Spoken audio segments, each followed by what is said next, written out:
Bom dia a todos. Eu sou Ana Gabriela, engenheira da ABCP, e nós hoje vamos continuar o nosso Tudo pela Construção, um dos nossos cursos do Tudo pela Construção. Hoje nós vamos falar de projetos de revestimento de fachadas, uma ferramenta para a prevenção de patologias, né? O Todos pela Construção é um movimento com iniciativa da ABCP, do SNIC, da Etos Soluções, da Liga Construções e do SEBRAE. E para convidar nossa palestrante de hoje é a engenheira Fabiana Andrade Ribeiro, né? Vou pedir que Fabiana entre na nossa sala para começar a palestra dela. A Fabiana é engenheira civil pela Universidade FUMEC e mestre em engenharia civil pela Escola Politécnica da USP. É sócia fundadora da FCH Consultoria e atua há 22 anos como consultora de revestimento e sistemas de vedações. Ela é professora nos cursos de pós-graduação do Departamento de Engenharia Civil da Universidade Federal de São Carlos, na disciplina Tecnologias de Produção de Revestimentos, na Faculdade IDD, de Estanqueidade de Revestimento de Fachadas, e no IMBEC, em Patologia das Vedações. E é autora do livro Juntas de Movimentação de Revestimento de Fachadas, da editora Pini, do Manual de Selantes para Fachadas, elaboradas pelo consórcio Habitar e Caixa. Então, Fabiana, agora é contigo. No finalzinho eu volto para a gente fazer as perguntas que o pessoal vai começar aí através do chat. Um bom dia. Obrigada. Bom dia a todos. Estou muito feliz, né, pelo convite da ABCP e da Liga da Construção. Eu quero agradecer a todos os organizadores, né, por esse maravilhoso movimento que eles estão proporcionando para a nossa engenharia, e também fico muito feliz, né, com a participação de todo mundo que está aqui na sala, né, eu espero que todo mundo possa aproveitar bastante aí, vou estar disponível também para as perguntas daqui a pouco. Esse curso, gente, essa palestra, né, não pretende ser um curso para a gente esgotar. Eu vou colocar aí a questão do projeto realmente como uma ferramenta, vou apresentar um pouco do projeto, tá? Então, vamos lá. Então, aqui a Gabriela já falou, né, do meu currículo, né, o livro Juntas de Movimentação de Revestimento Cerâmico foi o fruto do meu mestrado aí, e a gente está aí no mercado já há 22 anos aí, trabalhando com a meta aí de 0 patologias. A FCH Consultoria, a empresa, né, que está atuando aí no mercado há 12 anos, que a gente tem, esse é o nosso escritório, né, então a gente atua hoje aí com engenharia de vedações e revestimento de fachada, né, projetos de alvenarias, projetos de revestimentos, fachada ventilada, o projeto de paredes em drywall, placas cimentícias, tá? A consultoria para recuperação também, trabalhamos com patologias, ok? Então, a gente tem muita história para contar, para trocar experiência aí com todo mundo que depois quiser entrar em contato, ok? Bom, desconfigurou um pouco, gente, quando eu mandei a apresentação, alguns slides vão aparecer assim um pouquinho desconfigurados, mas paciência, né? Vamos lá. Quais são as definições necessárias ao projetar ou executar uma fachada de um edifício? Então, nós temos duas coisas, projetar, né, o edifício e executar o edifício, executar a fachada. Então, a gente vai colocar um pouco aqui. Nós temos as definições do projeto de arquitetura e as definições do projeto de revestimento. Muitas vezes, quando a gente fala o projeto de fachadas, existe uma confusão, né? Então, o arquiteto, ele tem as atribuições dele, né, e nós, da engenharia, a gente tem as nossas atribuições do projeto para a produção, um projeto voltado para a produção. Vamos falar um pouquinho sobre isso.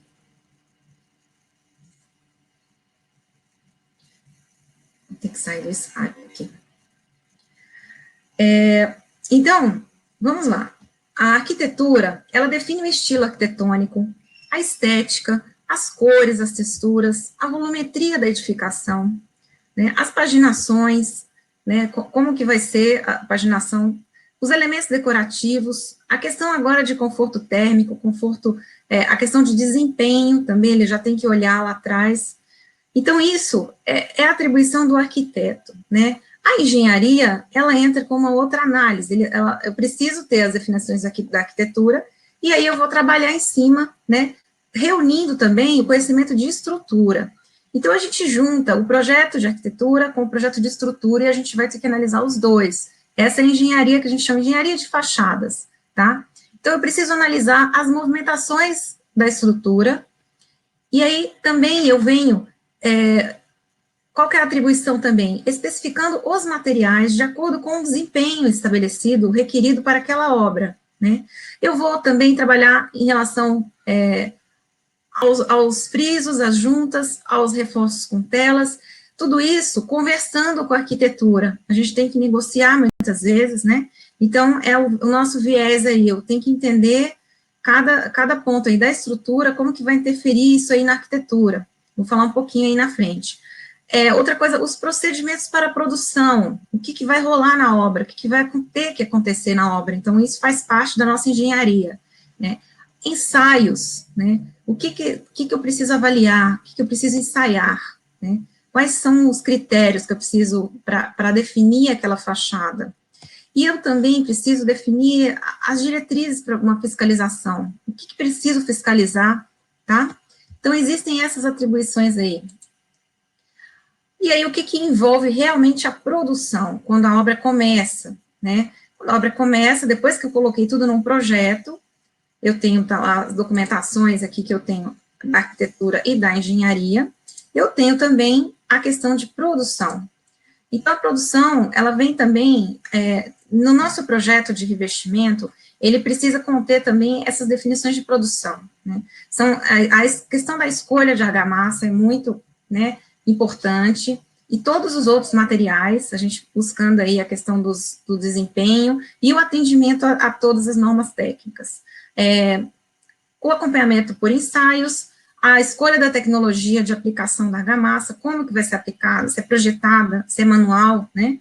Os procedimentos executivos de cada etapa, como que vai ser feito esse chapiço, como vai ser aplicado, eu vou colocar tela ou não, né? É com pino, é sem pino, tela de quê? Tela de fibra de vidro. A plataforma de trabalho vai ser balancinho, vai ser andaime, né? Aquele planejamento das subidas e das descidas dos balancinhos, isso também tem que estar documentado, tá? Os prazos entre as camadas, as formas de controle, como a gente falou. Então, aqui são algumas das definições do projeto de investimento que a gente vai abrir bastante agora daqui para frente. Então, como eu falei, né, existe a questão, a estrutura e a arquitetura. A gente une essas informações para a gente, esse do meio aqui seria o meu projeto de revestimento. Eu tenho que analisar ambos, né, analisar muitas vezes também projeto de vedação, a gente vai falar um pouco aqui, tá? E para a gente sair com a nossa documentação, que é o projeto de revestimento. Vamos lá. Numa primeira etapa, a gente divide, né, o projeto de revestimento, abrindo aqui agora o processo do projeto. Numa primeira etapa, eu tenho interface com as disciplinas de projeto. Então, digamos que a gente está lá nas etapas de projeto, eu tenho que conversar com a arquitetura, conversar com o projeto de estrutura. Geralmente, contrata-se o projeto de investimento no começo, né, o ideal que seja no começo, lá na fase do projeto preliminar, tá? Projeto básico, projeto preliminar, para a gente conseguir fazer as análises e conseguir interferir em algumas coisas, tá? A gente vai falar aqui na frente, mas eu vou interferir no detalhamento do produto, no detalhamento do edifício. Muitas vezes a gente tem um ganho, né? Eu consigo interferir em cores, né? Cores talvez que não estão adequadas. A gente consegue interferir também na estrutura, situações da estrutura que podem colocar em risco o revestimento, a gente consegue. Então, nessa primeira etapa dessa interface de andamento dos projetos, a gente precisa estar presente, né, o projetista. Depois, quando o projeto estiver fechado, estiver tudo em executivo, liberado para a obra já, então a gente vai fazer uma interface muito grande com a produção. Aí a gente entra, tá, com a produção. Então, aqui, ó, para a gente exemplificar o processo de projeto, eu tenho lá o estudo preliminar, né, eu vou fazer uma avaliação inicial das interferências, né, da estrutura na arquitetura. A gente precisa entender aí quanto que essa estrutura pode interferir na arquitetura. Por quê? Porque a movimentação da estrutura, ela coloca para a gente aí movimentos que podem me causar trincas, né, ou serem pesados aí de forma que vamos interferir, eu vou abrir isso aqui daqui a pouquinho, tá? O projeto executivo e pré-executivo, isso vai amadurecendo, né, em reuniões, as nossas análises, né, depois a gente vai emitir plantas, elevações e um detalhamento construtivo, né, com todos os detalhes construtivos de fachada. A gente evolui aqui para um pré-executivo, onde a gente tem os comentários, depois o executivo, propriamente dito, tá? Eu tendo executivo, a gente propõe já os protótipos, tá? Na obra, geralmente, a obra está começando, né, está lá no térreo ainda, está subindo estrutura ainda, a gente já está fazendo ensaio, tá? Esse é um mundo que seria o ideal. Então, a gente tem um tempo aí para fazer os ensaios, as avaliações, e aí a gente faz ensaios, a seleção final dos materiais, isso geralmente são 2 ou 3 visitas técnicas na obra, né, que são feitas, e nesses protótipos aí a gente muitas vezes vai escolher, né, a argamassa, o fabricante, ou a forma de projetar, de executar, tá? A gente vai colocar também no protótipo os detalhes construtivos que a gente vai propor, né, as telas, as juntas, a gente coloca tudo isso para a gente ver em protótipo e depois liberar isso para a obra. Então, tudo isso tem que estar documentado, ok? Com a obra em andamento, eu já tenho meu projeto final, né? Então, já cheguei, a obra começou, vou começar a fachada, né? Eu já tenho que ter tudo definido, tá? Tudo definido, os detalhes construtivos definidos, não tem mais erro. Agora, eu vou partir para a implantação do projeto, tá? Nessa implantação, a gente vai fazer treinamento na obra, tá? Combinar, mostrar, apresentar o projeto. Isso é muito importante. Essa interface do projetista de revestimento com a obra é diferente, né? O projeto hidráulico, até o projeto de estrutura, o projetista elétrico, não tem aquela interface. O projetista de revestimento, ele tem que estar com o pé na obra, tem que ter alguém ali, né, implantando e acompanhando ao longo da execução do revestimento de fachada. É um auxílio, né? Não é um acompanhamento da obra, a gente vai também treinar a equipe que vai estar acompanhando, a equipe da construtora, né? Treinar a fiscalizar, acompanhar dia a dia, tá? Então, são fases diferentes, né? No final, a gente fecha com um trabalho completo, tá? Eu vou mostrar um pouco. Abrindo aqui nesse estudo preliminar, essa avaliação aqui, eu vou abrir bastante esse item aqui, esse quadradinho aqui, tá, gente? Da avaliação inicial, interferência da arquitetura e estrutura aqui. Então, vamos lá. Alguns pontos críticos que a gente chama atenção aqui no projeto arquitetônico, o olhar que a gente tem, tá? A extensão, panos extensos na fachada, né? Quando a gente tem fachadas cegas, tá? Essas são regiões que a gente está atento aí, para a gente colocar tela, junta, e eu vou ter que dotar aí, interferir nesse projeto, eu vou ter que entender, muitas vezes, a arquitetura não me dá a possibilidade de juntas, né, ou coloca juntas em posições que não são adequadas, então a gente vai ter que entender.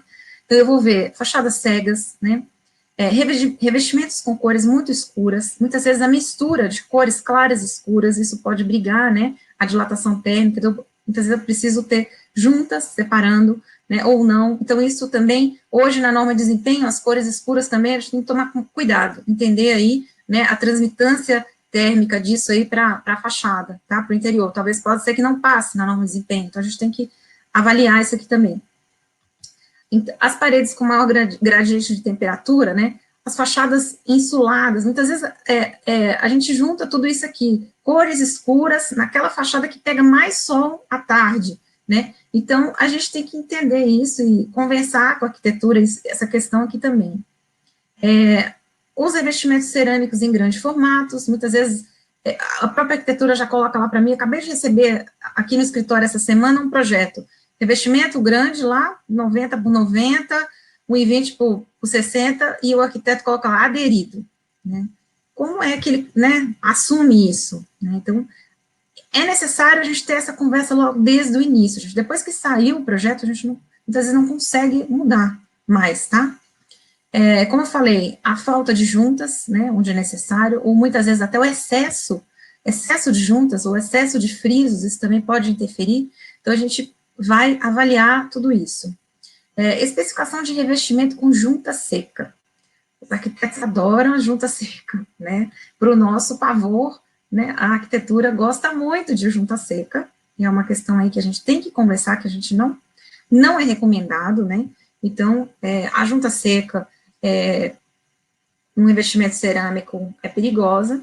Também já recebi vários projetos, assim, onde que o arquiteto solicita isso, né? Frisos metálicos também são perigosos. Então, eu preciso ter pontos, né, de dilatação no meu projeto. Eu preciso ter esses pontos aí para as tensões se dissiparem na fachada. Eu não posso ter um material muito rígido e isso não vai dissipar. Então, nesse momento, lá no comecinho, lá do projeto arquitetônico, a gente consegue dar o pitaco, né, dar o pitaco em vários itens ali, que antes, talvez, até de fazer as imagens da fachada, né, porque muitas vezes o pessoal fala para mim, Fabiana, eu já soltei as imagens da fachada, e aí, o que eu faço? Agora já era, Inês é morta, né, a gente não consegue resolver, então a gente precisa, quanto antes o projetista de revestimento entrar, melhor. E 80% dos casos, incompatibilidade entre o projeto de arquitetura e estrutura. Infelizmente, a gente vê muito isso. Então, quando a gente faz no processo de projeto de revestimento, a gente faz a sobreposição da estrutura na arquitetura, né? E grande parte das vezes isso não está compatível, né? Ou a estrutura está maior ou está menor, a altura do prédio, eu não sei o que acontece, muitas vezes o projeto a fachada, as elevações da arquitetura, elas são deixadas para depois, e acaba que nunca compatibiliza. Então, muitas vezes a gente pega situações também de vigas passando em cima de janelas, né, dentro de janelas, então, a gente vê de tudo, né, e muitas vezes essas situações combinadas, tá, todos esses pontos aqui que eu coloquei aqui, muitas vezes a gente encontra tudo isso num projeto só. Então, esses são alguns pontos aí para a gente avaliar no projeto arquitetônico. Alguns exemplos, né, fachada cega, aqui dá para ver que caiu, né, então essas fachadas cegas também são mais críticas. A gente vê que, olha, esse prédio da esquerda, por exemplo, a fachada aqui é recortada, que tem janelas, não aconteceu nada, né, aqui onde tem aberturas, não aconteceu nada. A fachada cega, a gente vê que caiu tudo, né. Aqui é a mesma coisa, né? Além disso, tem a cor escura na fachada cega, à direita, né? Então, a gente consegue ver aí como que isso interfere. A questão das cores, né? Cores claras e escuras no mesmo pano, e esse pano aqui cego, né? Então, há diferentes dilatações aqui, coeficiente de dilatação aqui, né? Na direita, e na esquerda também, né? A direita é até mais crítica. Então, o que eu preciso fazer numa situação dessa, né? Eu preciso ter mais atenção, eu preciso ter juntas, né? Essa fachada aqui, por exemplo, a arquitetura não queria me deixar colocar juntas, né? Como a gente faz? Eu preciso colocar juntas, eu preciso pesar a mão aí na argamassa colante, no rigor também de controle, né? Isso aqui vai estar sujeito a movimentações diferenciais grandes, e aí eu posso ter um índice maior de esplacamento, né? Um risco maior de esplacamento. E aí, se essa fachada, então, é insulada, pior ainda, né? Nesse caso aqui, a gente vê como que a dilatação aqui foi grande. Aqui tem até a questão de EPU, né, envolvida, mas você soma EPU, soma um deficiente assentamento da placa cerâmica, né, soma com um rejunte extremamente rígido, que era a situação que estava aqui nessa fachada, e a fachada sem insulada a tarde inteira, sem junta, o resultado é esse, viu, gente? Patologia geralmente é uma soma. Então, a gente consegue ver nessa foto aí, a soma aí das questões, né? Então, olhando a arquitetura, se eu não tenho junta nessa fachada, então, a situação é pior ainda, né? Como eu falei, a questão das juntas secas, né? Fiz um projeto recente, onde existe uma exigência de junta seca, de tijolinho. Nós fizemos, né? Desenvolvemos, fizemos uma forma de ancoragem disso, sem a argamassa entre as juntas, mas foi bastante feliz, graças a Deus, está lá, em pé, um projeto que foi até premiado fora do país, né? Então, a gente precisa entender a arquitetura e atender a arquitetura, né? Mas muitas vezes também a gente conseguir negociar com a arquitetura é o melhor, né? É o melhor dos mundos. Alguns pontos críticos no projeto estrutural. Regiões da estrutura com deformações muito altas para o revestimento. Está tudo dentro da norma do concreto. Está tudo lindo. Atendendo a norma de desempenho, a norma de concreto. O que a norma fala? As deformações são até 1 centímetro. Gente, mas 1 centímetro para a alvenaria, para o revestimento, é crítico, né? Então, muitas vezes eu tenho balanços, né? As vigas com vão muito grandes, vão extensas. Gente, essa aqui desconfigurou, depois eu mando a apresentação configurada direitinho aqui, mas ela desconfigurou. A gente vai ilustrar aqui algumas situações dessas, tá? Quando eu tenho isso também, gente, aqui nesse segundo tópico, a estrutura metálica ou a estrutura de concreto pré-moldado é muito agressivo para o revestimento. Então, isso tem que ser muito estudado, isso tem que ser avaliado, tem que pontuar. Caso a caso, eu vou ter muita junta, né? Então, há de se tomar um cuidado maior nesse tipo de estrutura, ok?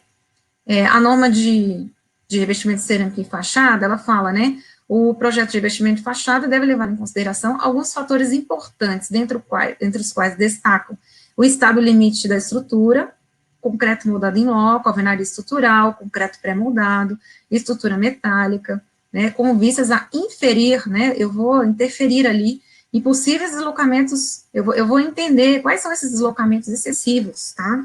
É muito importante a gente avaliar esses deslocamentos, essas previsões aí de deformação da estrutura, tá? Muitas vezes o revestimento, ele tá ali sobrecarregado, né? Então, isso a gente vê muito, tá, gente? Eu vou mostrar aqui. Até fazendo esse recorte aqui na norma de fachada, gente, é obrigatório hoje, quando se usa revestimento cerâmico, ter um projeto de fachada, tá? Hoje é uma obrigação por norma, né? Tem que ter um projeto de fachada. Mesmo que ele seja feito internamente, eu preciso fazer um projeto, porque isso é uma documentação que lá na frente, se acontecer alguma coisa, vai ser exigida, né? Então, isso aí, numa perícia judicial, algum fato que acontecer, alguma patologia lá na frente, eles vão perguntar, cadê o projeto de fachadas, né? Então, por norma, é necessário ter o projeto, ok? Então, a gente sabe, né, que na teoria, a deformação, a estrutura está lá bonitinha, sem deformação, na prática, né, a situação real é que ela vai se deformar, e muito, né, muitas vezes muito. Então, aqui um exemplo, por exemplo, uma parede sobre uma viga em balanço. Muitas vezes eu tenho terraços, né, essas vigas são em balanço, e a gente tem uma especificação de parede aqui. Eu tenho o desenho de uma parede aqui. Essa região aqui do balanço, ela vai deformar muito, ela vai balançar, o balanço balança, né? Então, a gente vai... Desculpa, gente.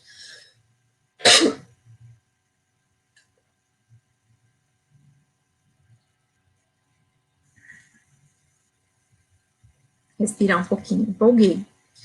Então, isso aqui vai balançar, e aí a gente tem, essa situação foi real, né?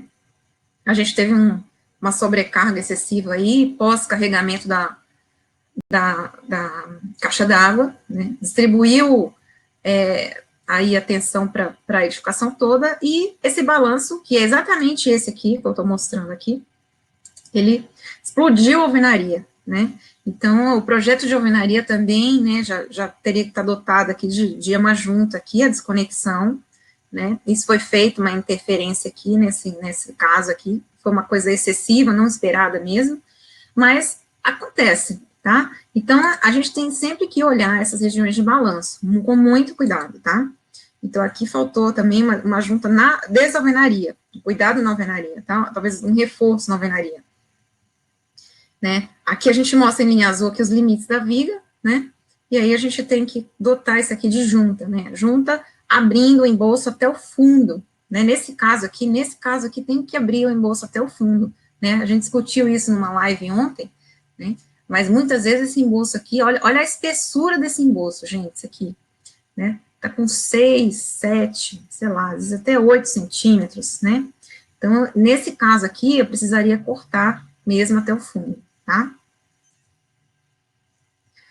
Outra região aqui que também certo, está no balanço, né, também é um terraço, né, então, o revestimento cerâmico está confinado aqui, mas essa região balançou, e aí a gente está vendo aqui o que aconteceu, né. Além disso, alguns pontos críticos em alvenarias, né, a alvenaria a gente tem que analisar, muitas vezes, com o projeto de alvenaria, o projeto de alvenaria nem sempre existe, né, é muito importante que ele exista também, esse é um outro projeto que a gente trabalha também, o projeto de alvenaria é importantíssimo, ele ter essa visão da engenharia, né, geralmente essa engenharia aí precisa estar pensada bem antes, né, da execução da alvenaria também, né.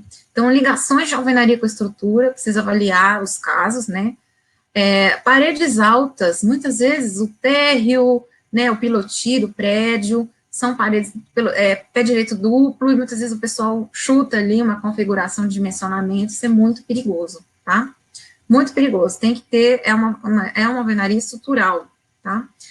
Paredes muito extensas, platibandas, né, muretas de gradil ali, de peitoril, de garagem, né? Então, área de pilotis, essas paredes extensas e sem juntas, ou platibandas, né? São paredes que requerem aí um cuidado maior, eu preciso dividir esses panos, geralmente se divide de 8 a 10 metros na alvenaria, isso não é nem no revestimento só, eu preciso dividir a própria alvenaria, né, já. Então, também preciso entender, a gente tem uma visão, tem que entender também a alvenaria, né, não só o revestimento, essa alvenaria está atendendo, ok? Paredes penduradas, muitas vezes eu tenho uma janela, e aquela parede em cima está lá, sem nenhuma estrutura, não tem onde, então isso tem que ser ancorado na estrutura, tá? Tem que ser ancorado, tem que ter juntas, né, então eu preciso entender a estruturação dessas paredes. Paredes de bordo livre, que eu falei, as platibandas, as muretas, tá? Muitas, quase 100% das vezes, não tem juntas nas platibandas, né? A gente vê isso em quase todos os projetos. Essas platibandas, a gente tem que ter juntas verticais, né? Verticais, às vezes até horizontais. Por quê? Porque a platibanda, ela é um bordo livre, ela vai querer tombar. O tempo todo, platibanda é muito perigoso, já vi muita platibanda tombando mesmo, porque é uma parede livre, né, é uma parede que tem essa liberdade, ela vai tender a tombar, então a gente tem que entender, né, se ela está estruturada adequadamente, se ela tem juntas, tá? E paredes, como eu mostrei ali antes, em regiões de balanço, se a estrutura está em balanço, a parede está em cima, pode desconfiar, atenção, cuidado com essa parede, vamos estruturar essa parede, vamos travar essa parede, vamos tentar conversar com o projetista da estrutura, tá, para entender isso aí. Então, agora, já partindo para o projeto, para apresentar um pouco do projeto, então, vamos aqui num exemplo, tá? Esse aqui é a minha arquitetura, né? Vamos supor, esse aqui é um projeto em São Paulo, que a gente fez há já muitos anos, né? Essa é a minha arquitetura, tem as cores, tem os tamanhos dos vãos, isso aqui é muito horizontal esse prédio, mas eu tenho uma caixa aqui na vertical, né? E aí, eu vou fazer a elevação da estrutura, né? Eu vou estudar a planta por planta, pavimento por pavimento, a gente abre isso em planta, mas a gente vai elevar essa estrutura na fachada, tá? Elevando na fachada, a gente vai ver também o tamanho dos vãos. Aqui dá para ver que tem uma platibanda, não, desculpa. Aqui, essa estrutura, ela está em balanço, né? A gente vê que essa viga aqui está em balanço, né? Vamos voltar aqui. Né? Nessa região aqui, a gente tem aqui essa região em balanço aqui, né? Atrás eu tenho também alguma coisa de balanço aqui. Esse vão é muito grande, eu diria que esse vão aqui tem mais de 8 metros, né? Eu tenho pilares esbeltos na fachada. Aqui no meio eu tenho um pilar largo, tá? Eu vou falar que esse pilar aqui tem mais de 1 metro, tá, gente? Esse central aqui, tá? Eu lembro desse projeto aqui. Então, cuidado também com esses pilares extensos. Esses pilares extensos, eu tenho uma dificuldade maior de aderência, né? Então, hoje a gente especifica uma ponte de aderência melhor aqui, um cuidado maior. Eu posso colocar tela até pinada, né, para ancorar melhor nessas regiões de concreto na fachada, tá? Então, a gente vê isso, né, e a gente consegue, então, com isso, eu vou sobrepor, né, aquela estrutura eu sobreponho na minha arquitetura, e aí eu tenho o projeto, né, vou desenvolver o projeto de fachada aqui, tá? Já tendo analisado cada pavimento em planta, né? Eu vou colocar aqui as situações naquela região de balanço, eu vou entelar em cima da viga, eu vou colocar a junta embaixo, eu tenho que ter uma necessidade maior aqui de situações, esses roxinhos aqui, no caso, são as telas aí, né, de região de balanço, tá? Aqui um exemplo, né, do nosso projeto executivo aqui em BIM, né, onde a gente consegue ver a visualização melhor, ter a visualização melhor.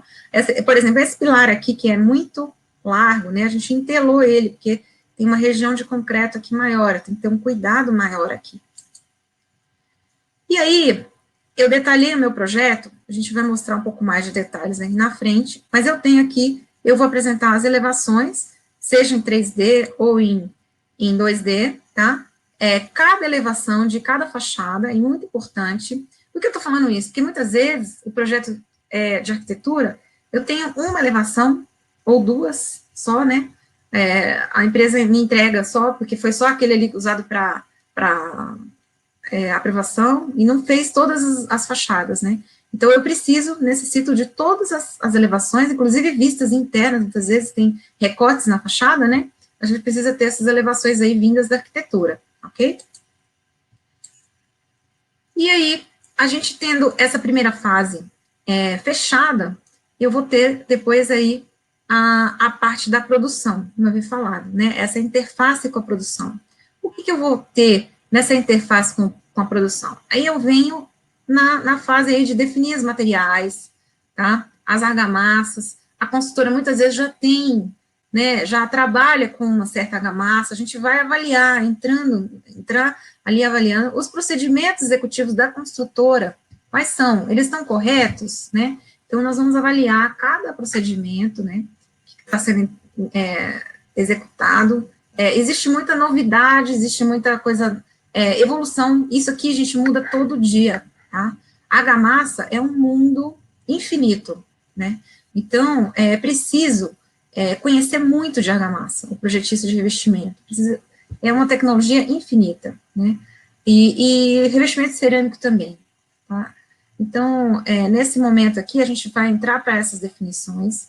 Eu vou planejar também as subidas e descidas dos balancins. Deixa eu passar isso aqui, depois a gente volta para as subidas e descidas.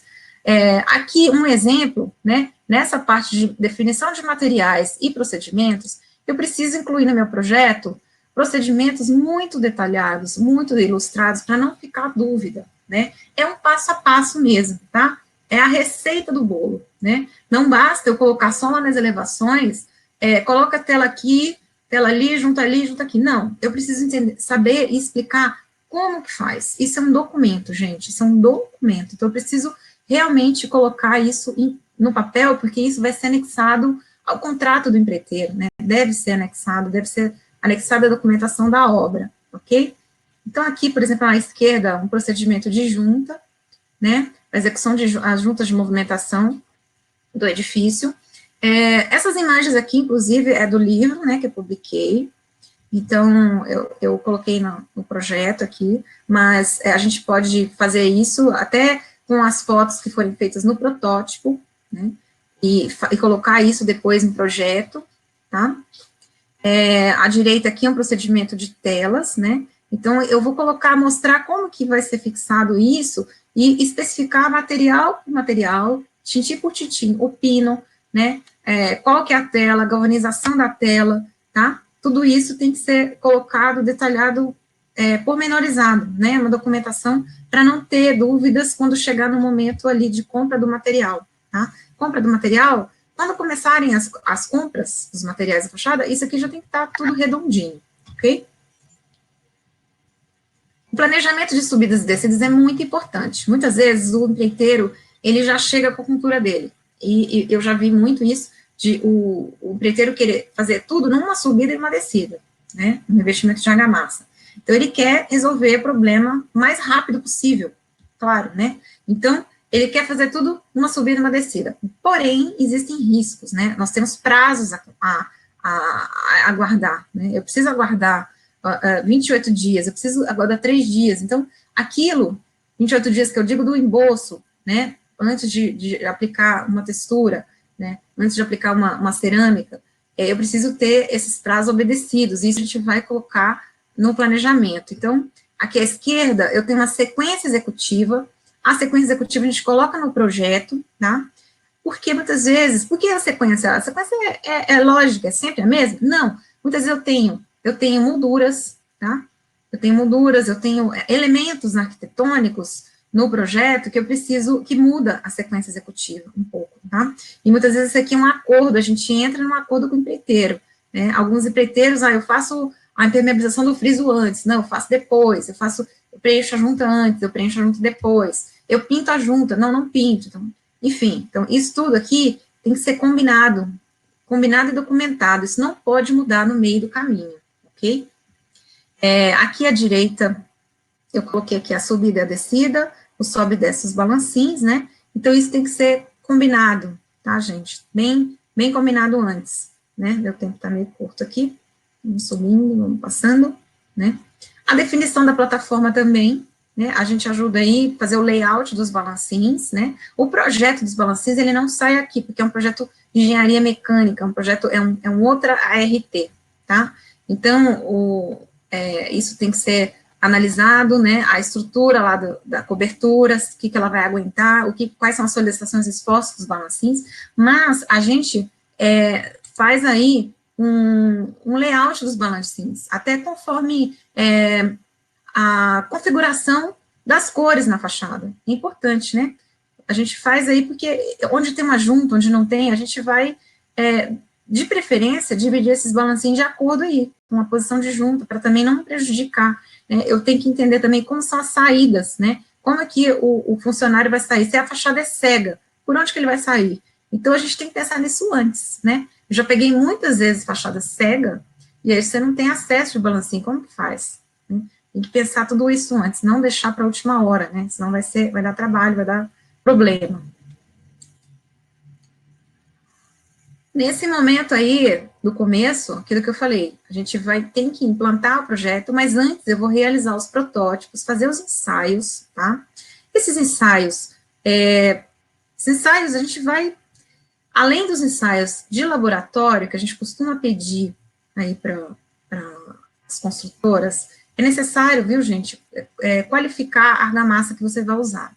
Muito bem qualificada, tá? Então, não só o ensaio de resistência de aderência, que é a nossa cultura.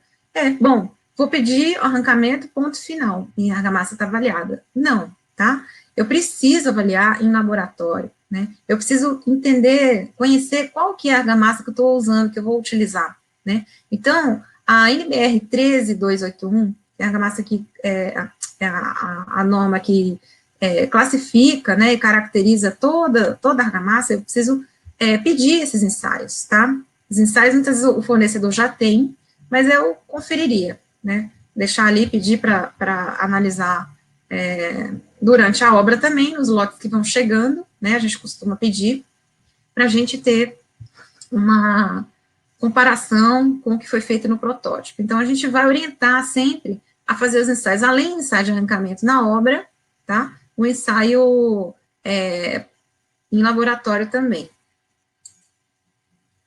Então, assim, eu vou unir todas essas informações, essa documentação, e eu preciso anexar isso ao contrato do empreiteiro. Ele tem que assumir que ele vai obedecer, né? A gente tem que cobrar isso do empreiteiro, fiscalizar, é muito importante, tá? Então, tudo isso tem que estar implantado, eu preciso dar treinamento. Isso é muito importante, tá, gente? Um exemplo, né? O pessoal realmente implanta, coloca lá na parede lá do mestre, né, às vezes até do lado de fora, para todo mundo acompanhar, tá? Eu fico muito feliz quando eu vejo isso na obra, nosso projeto lá, para todo mundo ver, eles vão acompanhando aqui, ilustrando, né, onde já foi executado. Aqui um exemplo, né, dos treinamentos que a gente realiza em obra. Mesmo, gente, que a equipe seja experiente, tá? Você tem uma equipe experiente, mas vira e mexe tem um ou outro novato.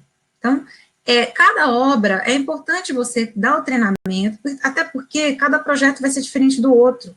É importante explicar para o pedreiro por que ele está colocando aquela tela, por que ele vai colocar aquela junta. Ele entende, ele vai gostar. A gente já entendeu que que é importante ele saber o porquê das coisas, porque muitas vezes o pedreiro, ele veio de uma outra obra que a tela era em cima da viga, outra embaixo da viga, né? Por que isso?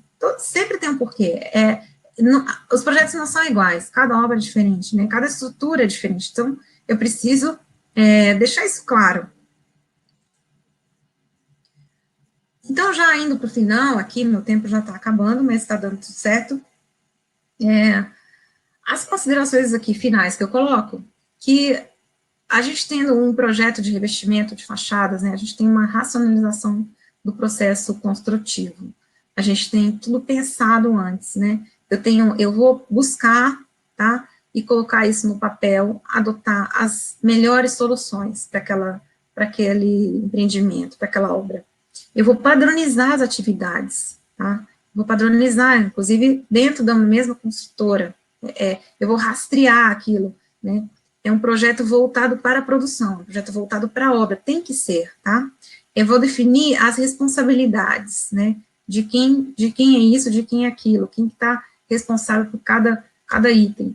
A questão do controle de produção é muito importante, isso a gente tem que emitir um checklist, né? A Argamassa são muitas interferências ao longo da produção, então eu preciso conferir tudo, preciso conferir o chapisco, eu preciso fazer cura úmida, né? Eu preciso determinar isso no projeto e combinar tudo isso antes. Então, vou definir a responsabilidade de controlar a produção, e isso, com certeza, eu tenho uma equipe motivada, isso a gente já vê claramente quando a gente dá esses treinamentos, né?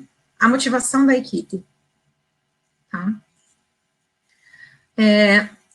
Eu vou eliminar aquelas decisões de última hora, né?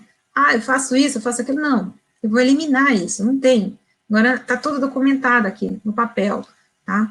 E com isso a gente tem uma qualidade melhor no final. A ideia nossa é 0 patologias, né? Eu não quero patologia, então a gente tem que documentar isso e fazer tudo, é um conjunto, tá?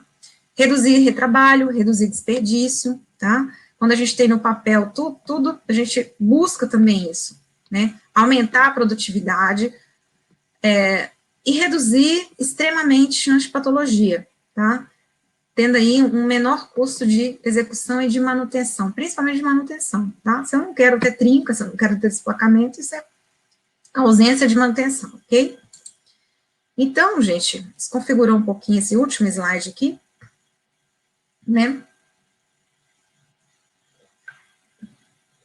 A gente tem aí o projeto de revestimento, ele entra como sendo uma perninha, né, na produção do revestimento da fachada, tá? Eu preciso ter o projeto, a assessoria para a implantação desse projeto, o acompanhamento, né, as visitas para acompanhamento, né? É necessário que a construtora olhe bem e avalie bem a qualidade dos materiais que estão comprando, todos esses materiais, né? Quando a gente falou sobre o selante, então, assim, é a cereja do bolo. Então, mas lá desde o chapisco, né? Desde o prego que você vai usar, a tela que você vai usar, tudo, cada detalhe tem que ser de qualidade, né? A gente avaliar isso em painel, avaliar por ensaio, o treinamento da mão de obra, o controle da execução. Tudo isso, eu só tenho uma busca, é minimizar a patologia, tá? Então, é isso. Acho que eu finalizei aqui, tá? Agradeço muito a todos, eu estou à disposição. Aí esse meu e-mail, desconfigurou aqui também, um pouquinho, tá? Mas é fabiana.ribeiro@fchconsultoria.com.br, e estou à disposição para as dúvidas. Fabiana, obrigada aí, adorei sua apresentação, muito esclarecedora, né? Eu achei que foi bem bacana. Você está recebendo muitos elogios aqui no chat, né? E eu gostaria já para a gente não perder tempo, já que tem muitas questões, né? Vou tentar sintetizar um pouquinho elas em blocos, né? Vou começar do fim para o começo, porque acho que é uma dúvida, assim, geral, né? Foi uma pergunta até do Ronaldo, agora recente, né? Ele pergunta assim, se o projeto de fachada bem detalhado é a alma do negócio. Aí eu vou além, né? O que é necessário para você ser um bom projetista de fachada? Né? Qual é a formação necessária? Tem gente que pode morar em algum lugar que não tenha projetista de fachada. Você diz, não, eu bora começar a projetar fachada. O que eu preciso? é um projeto tão importante, ele é a alma do negócio mesmo, e onde é que eu busco esse profissional?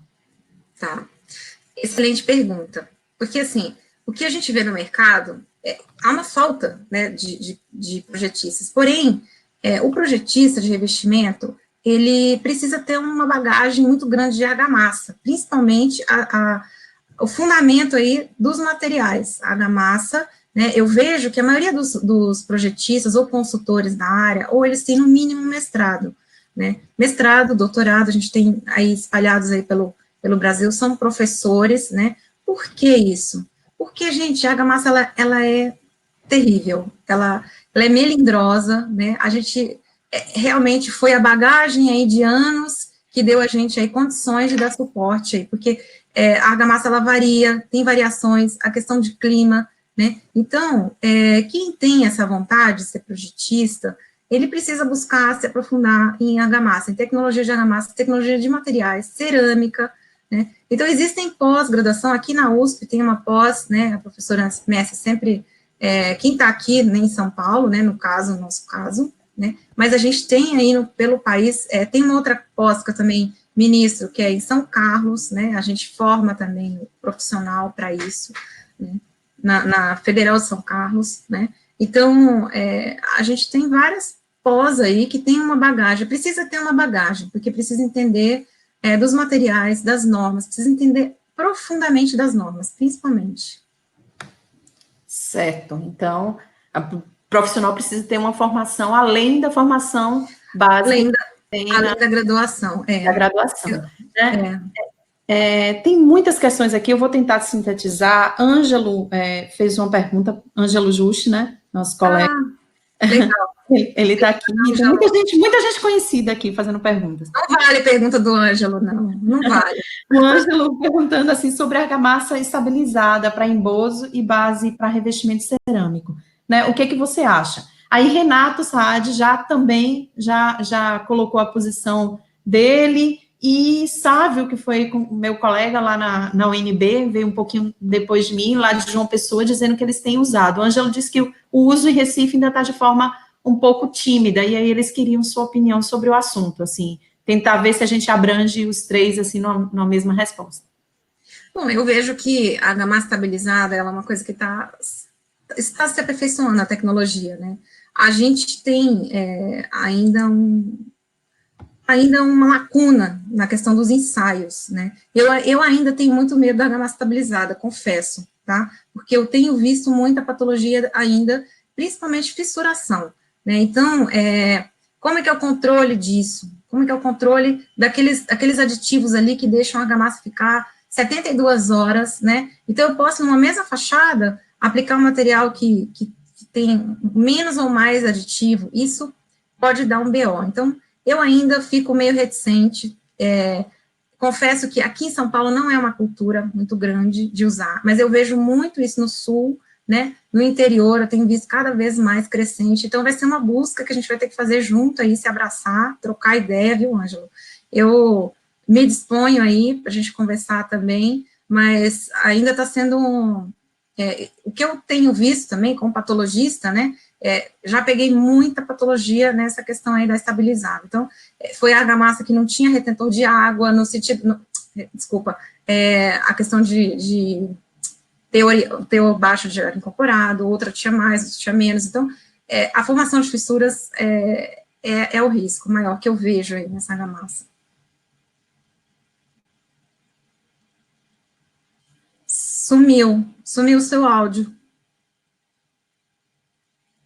Não estou te ouvindo.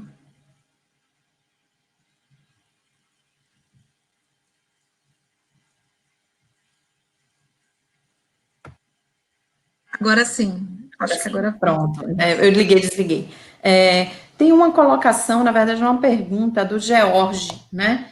Ele pergunta quem deve estabelecer os parâmetros de desempenho da argamassa. Quem deve definir esses parâmetros? É o projetista, o fornecedor. No projeto. O fornecedor deve fornecer parâmetros, e se você resolver, como o Renato colocou, rodar, você não achou nenhuma argamassa no mercado que atenda aos requisitos que o projetista exigiu ou colocou no seu projeto como básico, você pode optar por rodar essa argamassa em obra, usar cal, né? Como é que quem é que deve estabelecer isso aí? Nós, projetistas de investimentos, estabelecemos, porque a 13281 ela é muito aberta. Ela é muito aberta, toda a argamassa vai atender aquela norma, só que não acontece assim, né? Aquela norma, a 13281, ela é para a argamassa para alvenaria, né? Ela é argamassa. Então, eu preciso, para a fachada, né, eu preciso estabelecer ali quais são os limites, tá? Então, a gente estabelece isso, em cada projeto, a gente estabelece as faixas, né? Faixa de resistência à compressão, faixa de resistência à tração, e a gente vai buscar no mercado, né, essas argamassas na indústria. Muitas vezes, eu consigo ajustes da indústria, tá? Então, muitas vezes, eu avalio a ficha técnica daquela indústria, avalio depois em protótipo e não atende. Acontece muito, né, esse tipo de situação. E a gente já conseguiu, né, várias vezes, uma melhora no produto, né? Quando a gente faz o protótipo, gente, joga água no seu protótipo, tá? Eu tô falando isso, o pessoal de argamassa vai querer me matar. Mas, olha, joga água no seu protótipo e observa. Fissurou? Não dá para aceitar, entendeu? Então, existem recursos de ajustes nessa argamassa e a gente vai solicitar isso. Se a gente não conseguiu, parte para outra argamassa. E aí a gente vai conseguindo, né, encontrar a argamassa melhor. O ideal é buscar a argamassa perfeita, né? Mas a gente estabelece aí esses parâmetros. Então, o projetista deve estabelecer os parâmetros e buscar a argamassa que mais se ajuste aos parâmetros. Isso. Né? Tem uma outra pergunta aqui também do George, George fez algumas perguntas, a Stephanie até complementou, ele pergunta se usar argamassa com a massa específica um pouquinho reduzida, né, garantindo as condições de absorção de água, sanqueidade, tudo isso aí. Desculpa te interromper, não entendi o comecinho da pergunta. Se as argamassas, o uso de argamassa com massa específica menor, né, mais reduzida, garantindo as condições, né, estanqueidade, absorção, se ela pode deixar os sistemas mais leves. E aí a Stephanie argumenta que tem que chamar atenção para as questões térmica e acústica que podem estar sendo prejudicada com esse uso também, e aí é só para você comentar. Ah, a Stephanie está aí, já vi ela. Obrigada, Stephanie. Ela está aí. A Stephanie, ela tem mais bagagem para responder sobre a argamassa que eu. Argamassa é alvenaria. Né? Argamassa é Stephanie, Então, assim, o que eu vejo, bom, densidade menor, então a gente vai ter um teor de ar incorporado maior, cuidado, né? Cuidado, o teor de ar incorporado tem que também ser avaliado aí, né? Uma faixa de 20%, ou seja, se eu tenho, como eu já vi, 30% de teor de ar incorporado, eu tenho um risco, né? De baixar a resistência da argamassa, tá? Então, se eu abaixo a resistência de argamassa com pressão, a resistência à tração dela vai cair, então tem que tomar um cuidado. Então, isso é um equilíbrio, né? Tem que ser feito. A Giovana, aqui de Salvador, ela pergunta a partir de qual dimensão do revestimento se recomenda ele deixar de ser um revestimento aderido? Se tem um limite. Ela deve estar falando de revestimento cerâmico, né? Então, o revestimento cerâmico, hoje, na norma 13755, estabelece até 900 centímetros quadrados, né? Um 30-30, vamos dizer assim. Que depois disso, ele deixa para o projetista avaliar. Então, passa a bola para a gente, projetista. Então, a norma, ela está assim, dessa forma. Então, nós precisamos avaliar a altura do edifício, né? A estrutura do edifício, tá? As formas de fixação, né? Hoje a gente tem formas mistas, né, de fixação, se você não quer usar uma fachada ventilada. Então, a norma hoje, ela tem aí até 30, até 900 centímetros quadrados, né? Até a Ângelo pode responder melhor o que está acontecendo lá em Recife, né? Maírton, que deve estar aí também, lá em Fortaleza. Mas aqui, ao meu ver, a gente, a partir de tamanhos maiores que 30, a gente já começa a pedir um outro tipo de fixação, ou misto, ou fachada ventilada. O Ângelo, na apresentação que ele fez aqui também no Todos pela Construção, ele pontuou isso aí, sim, né? Inclusive, respondendo até alguns questionamentos de algumas pessoas no chat, as apresentações ficam disponíveis, né, no YouTube, eu coloquei o link aí, posso colocar novamente. E aí, quem quiser ir na palestra do Ângelo, foi muito boa, né? A palestra do Ângelo é muito boa. Boa. É necessário todo mundo assistir aquela palestra, viu, Ângelo? É Ângelo? necessário, Parabéns. concordo, muito boa. Então, faz parte da bagagem. Exatamente. Né, até usar para treinar a própria equipe, usar o professor Ângelo. Então, quem puder assistir, vai estar lá disponível no YouTube. Eu acho que a sua palestra com a do Ângelo, elas se complementam, né, dá para fazer o bem bolado, o Ângelo com Fabiana aí, e a gente vamos dizer assim, melhorar as nossas construções. Tem uma outra pergunta aqui do Cláudio, né? Ele pergunta se no projeto de fachada também é abordado as manutenções, né? Juntas, sistema de revestimento, que manutenções futuras são necessárias e de quem é essa responsabilidade? Bom, geralmente as consultoras pedem para a gente, muitas vezes eu pego o próprio manual que a consultora faz, a gente acrescenta algumas coisas, né?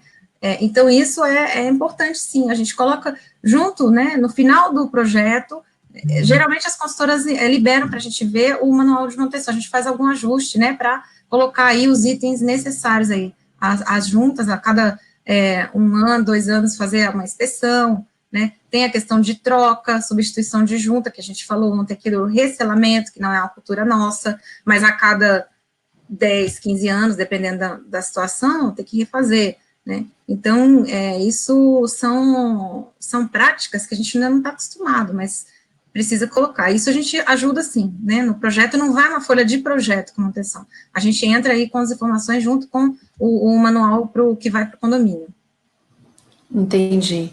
Tem mais algumas perguntas com relação a ensaios, né? Testes em argamassa fresca, no momento do recebimento, né?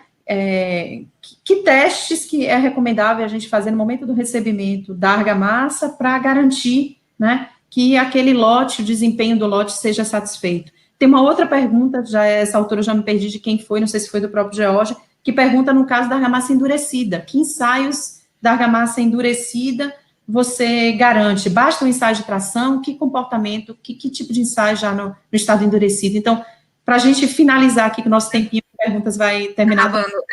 A questão de ensaios no estado fresco e endurecido. Endurecido a gente tem um problema, né? Endurecido a gente tem, talvez ele tenha perguntado isso por alguma questão de patologia, né, de avaliação, aí são ensaios que a gente tem que levar para microscopia no laboratório, né? O SAD pode até responder melhor isso, mas a gente tem, por norma ali, eu tenho um ensaio de arrancamento, né? Se for uma questão de patologia, ele vai ter que realmente buscar o IPT para fazer aqueles ensaios de microscopia, para entender a questão de vazios, né?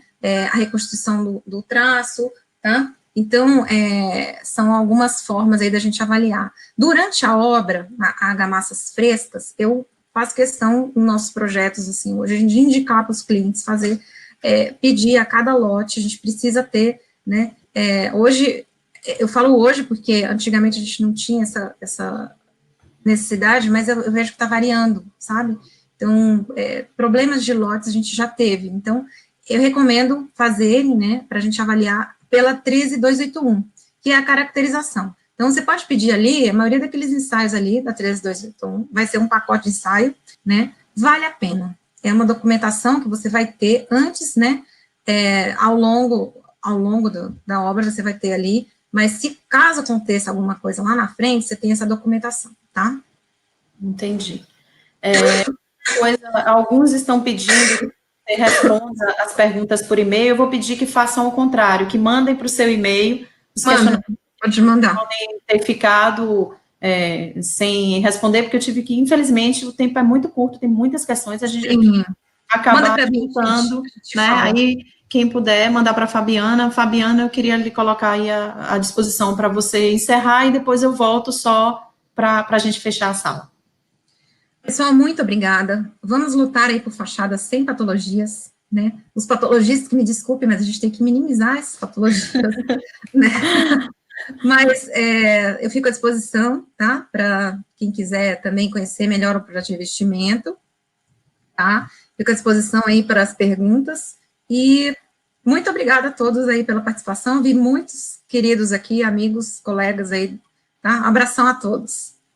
Eu queria também agradecer a você, Fabiana, foi muito boa a apresentação. Queria agradecer a todo mundo que pôde participar aqui da sala, dizer que a apresentação vai estar disponível provavelmente a partir de amanhã né, no link do YouTube que eu coloquei aí no chat, e dizer que esse curso, essa palestra, ela faz parte do Todos pela Construção, né, que é um movimento liderado, né, pela ABCP, pelo SNIC, pela Etos Soluções, pela Construliga e pelo Sebrae, né, e dizer a todos que acompanhem que a gente vai ter mais apresentações aí na sequência, são 100 cursos no total. Muito obrigada a todos. Obrigada, gente.